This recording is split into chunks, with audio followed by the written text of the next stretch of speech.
जय श्री बाबा। आज आपको जो 33 करोड़ का जो भेद है वह थोड़ा सा समझाने की कोशिश करता हूँ। सतयुग में जो आबादी थी मनुष्य सृष्टि की, सभी 16 कला युक्त थे, सभी सर्वगुण संपन्न थे और मात्र 9 लाख थे। सतयुग 8 जन्म होते हैं, 150 वर्ष की उम्र होती है, लगभग 1250 साल ये सतयुग चलता है। 9 लाख से 8 जन्म के बाद ये 2 करोड़ हो जाते हैं। जब त्रेता आता है तो त्रेता में भी सर्वगुण संपन्न थे, लेकिन 2 कलाएं कम हो जाती हैं। जो 8 जन्म थे वो 12 जन्म हो जाते हैं। जो उम्र 150 साल की होती थी वो करीब 105 के करीब रह जाती है। सतयुग त्रेता में काल नहीं होता, कोई हारी बीमारी नहीं होती, क्योंकि वहाँ कोई विकार नहीं होता, कर्म अकर्म हो जाते हैं। इसलिए वहाँ जब इंसान मनुष्य जब शरीर छोड़ता था, जब देवी देवता शरीर छोड़ते थे तो स्वेच्छा से छोड़ते थे, संकल्पों से काम होते थे। आपके दिल में संकल्प आया, मेरे दिल में संकल्प आया, दोनों संकल्प जुड़ गए और काम हो गया। तो कर्म जो भी होते थे वहाँ अकर्म हो जाते थे, मतलब जो भी आप कर्म करेंगे उसका कोई फल नहीं मिलता। जैसे कलयुग में आप कोई कर्म करते हैं तो वो विकर्म हो जाते हैं। आप किसी का भला करेंगे तो आपको बुराई मिलेगी, क्योंकि वो विकर्म हो गया। तो सतयुग और त्रेता में कोई विकर्म नाम की चीज़ नहीं थी। दृष्टियाँ शुद्ध थीं, सिविलाइज थीं, दृष्टियों में कोई क्रिमिनलाइज नहीं थे। आज तो दृष्टि भी क्रिमिनल हो चुकी है। तो त्रेता के शुरुआत में जो 2 करोड़ थे जनसंख्या,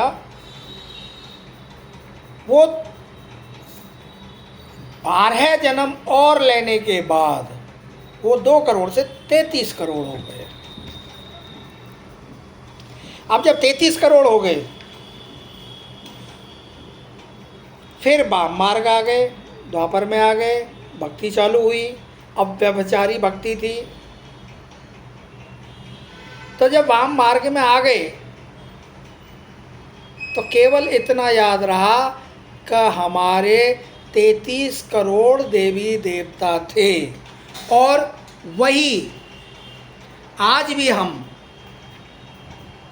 बड़े बड़े विद्वानों के मुंह से, धर्माधिकारियों के मुख से यही सुनते हैं कि सनातन में 33 करोड़ देवी देवता थे। तो 33 करोड़ कौन से थे? कि जो त्रेता के अंत में थे। उसके बाद क्या हुआ कि मनुष्य की मति मारी गई, श्रीमत पे चलने वाले मनमत पे चलने लगे, अपने अपने मनमाने धर्माधिकारी धर्मपिता बन बन कर उतरने लगे। जो हॉलीएस्ट थे, जो प्योर थे, उन्होंने आके यहाँ धर्म स्थापन किए।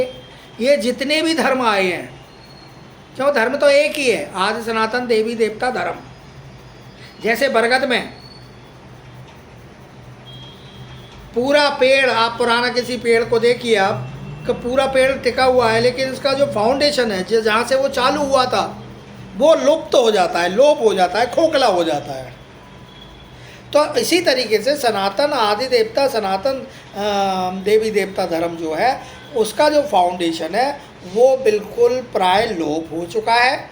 और बाकी के जो धर्म हैं, जो टाल टालियाँ जो लगी हुई हैं उस पर, जो साधे हुई हैं उसको ना, और टाल टालियों पे वो पूरा बरगद का पेड़ टिका है। तो ये जो झाड़ है, सृष्टि का झाड़, ये इसी तरीके से चल रहा है। द्वापर से जब शुरुआत हुई भक्ति की, तो अब व्यभिचारी भक्ति थी, लेकिन गिरते गिरते गिरते गिरते गिरते गिरते जन्म लेते लेते आत्मा कमज़ोर हो गई, मलिन हो गई, पतित हो गई और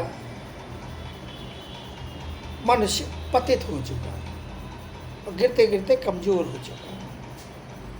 तो अब जो 33 करोड़ देवी देवता हैं वो वही सतयुग और त्रेता वाले जो 9 लाख से चालू हुए और 33 करोड़ पर रुके, और 33 करोड़ पर रुकने के बाद फिर सृष्टि ये वो वाम मार्ग में आ गए, तो उनको केवल बस वो देवी देवताओं का ध्यान रहा, बाकी और किसी का ध्यान नहीं रहा। जय शिव बाबा, जय शिव।